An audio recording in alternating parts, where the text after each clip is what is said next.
Alors que le journaliste hésitait fortement à poursuivre l'aventure Télématin pour une troisième saison, Thomas Soto serait finalement prêt à repartir pour une nouvelle année à la tête de la matinale de France 2. Jusqu'au bout du suspens. Thomas Soto, qui hésitait à repartir pour une troisième saison à la coprésentation de Télématin, sera bien de retour à la rentrée dans la matinale de France 2.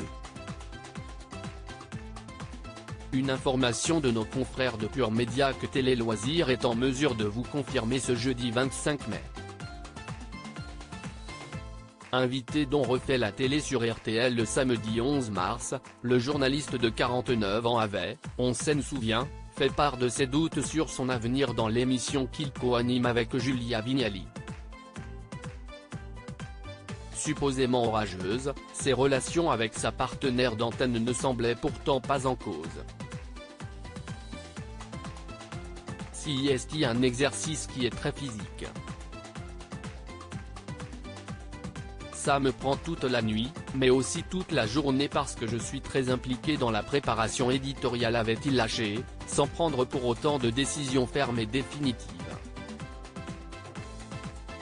Thomas Soto, fatigué par le rythme de Télématin bien qu'il avait assuré aux auditeurs qu'il s'amusait beaucoup à co-présenter cette matinale, Thomas Soto avait également indiqué avoir d'autres projets et envies.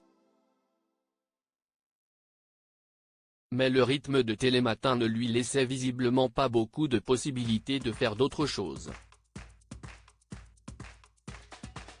Il se dit surtout fatigué par le rythme de la matinale, nous assurait d'ailleurs un salarié. En parallèle, et toujours sur RTL, le journaliste avait regretté que Laure Delahousse lui retirait de manière un peu brutale la présentation des magazines 20h30 le samedi et 20h30 le dimanche, préférant les enregistrer lui-même pendant ses congés.